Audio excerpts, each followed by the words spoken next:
Olá, bem-vindo ao nosso podcast Psiquiatria.care. Eu sou o Cláudio Jerônimo e temos conversado já há algum tempo aqui sobre dependência química e doenças relacionadas ao uso de substâncias. Ultimamente temos falado sobre maconha e olha que esse assunto tem rendido, viu? Porque tem surgido bastante dúvidas e bastante perguntas sobre ele, o que tem me feito até falar um pouco mais sobre isso. Lembrando também que as referências bibliográficas estão lá no nosso site. Nós não estamos falando aqui só coisas que eu acho, que eu penso, não. São coisas que estão validadas pela ciência e baseadas nas evidências científicas. Hoje nós vamos falar sobre doenças mentais associadas ao uso de maconha, respondendo à pergunta: o uso de maconha está associado ou causa outras doenças mentais? E a resposta é sim. Ele tanto está associado ao uso, às vezes a gente não sabe quem vem primeiro, se foi o uso ou se foi a doença mental, mas na grande maioria das vezes, e as evidências mostram que o uso de maconha precede algumas doenças mentais. As mais comuns, né, são os transtornos de humor, como ansiedade e depressão, e os transtornos que a gente chama de psicótico, que é a esquizofrenia. Sobre o transtorno de humor, né, que é a depressão ou a ansiedade, os sintomas são desânimo, perda de vontade de fazer as coisas, uma visão pessimista do futuro, uma falta de perspectiva, uma desmotivação geral para fazer as coisas, e também um certo desânimo que impede com que você coloque em prática os seus projetos e as suas tarefas. Estes sintomas básicos da depressão, eles podem aparecer em função do uso de maconha. Então a maconha pode desencadear estes sintomas. Eu gostaria aqui de fazer um adendo sobre a síndrome amotivacional. A gente pode até depois conversar um pouco mais sobre esse assunto, mas existe uma diferença entre o que é depressão e o que é síndrome amotivacional. A síndrome amotivacional relacionada ao uso de maconha não é propriamente uma depressão, porque a pessoa ela deixa de fazer as coisas em função do uso de maconha, mas ela não fica triste.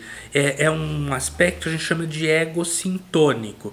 Os deprimidos, por exemplo, eles deixam de ir ao trabalho, deixam de fazer as coisas, de sair do quarto, mas eles ficam incomodados com isso, porque não estão conseguindo dar conta de suas tarefas, porque não estão conseguindo levar adiante os seus projetos. O usuário de maconha com síndrome amotivacional não tem isso, né? Ele não faz as coisas, ele funciona um pouco aquém do que poderia. Todas as pessoas percebem que o desempenho dele caiu, que ele tem potencial para fazer mais coisas, para desenvolver melhor os seus projetos e os seus trabalhos. Entretanto, ele não o faz e não se sente incomodado com isso. Isso que é a síndrome motivacional, né? O transtorno psicótico relacionado ao uso de maconha é uma doença muito grave. né, muito grave e que incapacita as pessoas, né, e é o principal questão, aí a principal doença mental que grandemente nos preocupa quando está associada ao uso de maconha, porque seria evitável. O que é a esquizofrenia ou o quadro psicótico? O quadro psicótico, a pessoa perde um pouco do contato com a realidade. Ela pode desde ouvir vozes que não existem, elas podem se sentir perseguidas por perseguidores que não existem na realidade, ou podem ter o seu comportamento desorganizado. Elas não conseguem se organizar para resolver tarefas mínimas porque a sua cabeça está voltada para resolver ou para lidar com problemas que não existem na realidade, como delírio de perseguição, alucinação e medo de sofrer algum imprevisto por causa desses perseguidores imaginários.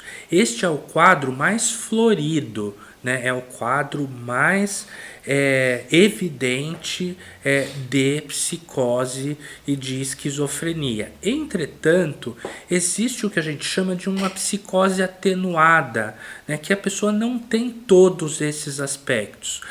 O que acontece com essa pessoa? Ela perde um pouco da objetividade do discurso, ela se torna um tanto quanto filosófica, fazendo relações com coisas que eventualmente não existem, ou relação que não existe, como por exemplo o meio ambiente, com o que está acontecendo com a família dela hoje aqui, com o que aconteceu na política, com o que aconteceu no seu passado, fazendo relação com coisas que eventualmente não se relacionam entre si, né? Esse sintoma da psicose, ele é muito comum e às vezes é muito difícil de identificar, né? Às vezes precisa mesmo de um profissional para identificar uma psicose atenuada. Nós podemos, num outro podcast,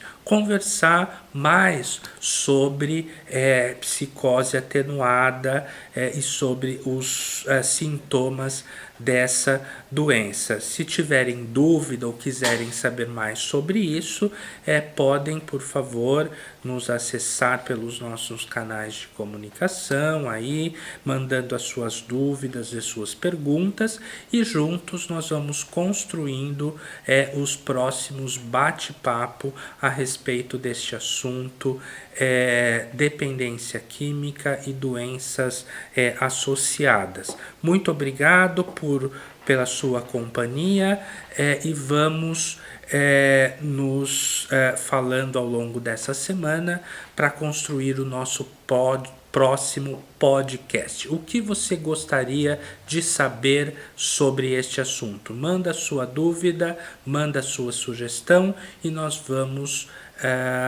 construir aqui o nosso próximo bate-papo.